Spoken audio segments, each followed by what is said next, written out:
La stratégie nationale de sécurité, ou Nationale Sicherheitsstrategie, ou NSS en allemand, est en fait le document stratégique en matière de politique extérieure du gouvernement allemand actuel. Elle a été publiée en juin 2023 et elle a pour ambition en fait de redéfinir les fondements stratégiques de la politique extérieure allemande par l'intégration des différents acteurs, instruments et moyens de l'État en une soi-disant stratégie intégrée.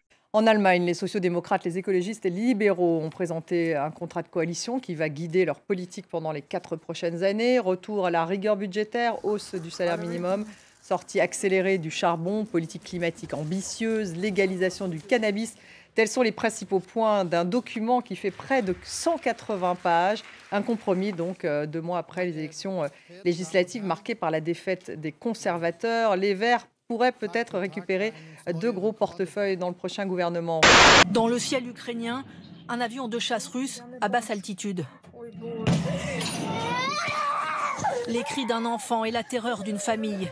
Le missile est tombé juste à côté de leur immeuble. Il y a 20 hélicoptères qui viennent de passer. La guerre a commencé en Ukraine, aux portes de l'Europe. Le coup de départ pour l'élaboration de la NSS fut donné en mars 2022. Il pourrait donc être mis en relation avec l'agression militaire russe contre l'Ukraine. L'idée d'élaborer ce type de document est bien plus ancienne. Depuis au moins 2008, l'idée de reformuler ou de formuler une stratégie nationale de sécurité fut avancée de façon récurrente, surtout par les chrétiens démocrates allemands. Ceux-ci souhaitaient ainsi mieux intégrer et coordonner les moyens déployés dans le cadre des opérations extérieures, surtout en Afghanistan, et ainsi dépasser la fragmentation structurelle et politique de l'action extérieure allemande, marquée par des logiques de coalition et surtout aussi par l'autonomie des différents ministères du gouvernement. Mais cette fragmentation empêcha, d'une certaine manière, jusqu'à présent la prise de mesures pour dépasser cette fragmentation. Ce n'est finalement qu'avec la fin chaotique de l'opération militaire en Afghanistan et le départ d'Angela Merkel de la chancellerie, après 16 ans au pouvoir, qu'une fenêtre d'opportunité se créa pour renouveler la politique extérieure allemande. Lors de la campagne législative de 2021, les Verts et les libéraux se sont finalement également prononcés en faveur d'une meilleure coordination de la politique étrangère allemande et réussissent à faire inscrire cette intention dans l'accord de coalition tripartite avec les social-démocrates fin 2021. Donc, l'idée d'écrire cette stratégie nationale fut donc antérieure à l'attaque russe contre l'Ukraine, mais celle-ci lui donna aussi une nouvelle urgence politique. Et la principale nouveauté de cette stratégie est certainement son caractère véritablement interministériel, puisque c'est la première fois que tous les acteurs gouvernementaux, donc non seulement les ministères régaliens traditionnels, mais également d'autres acteurs comme le ministère des Transports, de l'Éducation ou même celui de l'Environnement, se sont penchés sur les aspects sécuritaires de leur domaine politique respectif. En conséquence, tous les ministères du gouvernement, ainsi que la chancellerie, bien évidemment, mais également les 16 États fédérés ont participé à l'élaboration de cette stratégie.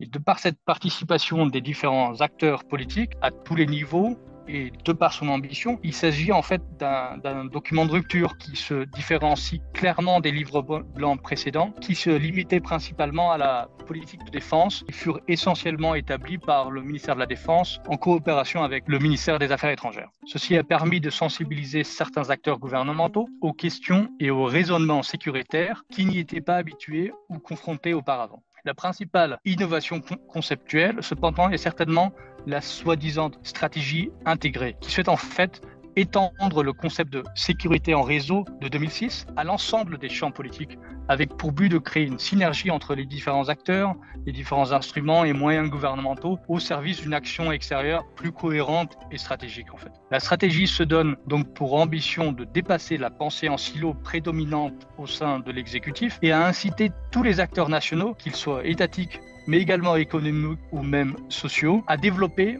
une véritable pensée stratégique lors de leurs actions nationales et internationales. La grande question qui reste, c'est comment les intégrer en fait. Le grand souci et une des grandes critiques qui a été formulée envers cette stratégie, c'est que finalement, elle n'a pas permis la création de nouvelles structures gouvernementales.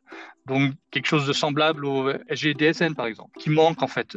Il manque une structure de coordination au sein de l'exécutif pour permettre cette intégration des différents moyens, acteurs, d'avoir une vraie action stratégique finalement. Puisque comme nous avons toujours la logique des coalitions et la logique des partis finalement, et donc les indépendances des ministères, chacun fait un peu ce qu'il veut. le chancelier, il n'a pas vraiment le pouvoir d'imposer des décisions face à ses partenaires, puisqu'ils peuvent dire, s'ils ne sont pas d'accord, dans ce cas, on fait éclater le gouvernement, si on n'est pas d'accord. Et c'est ça la grande difficulté.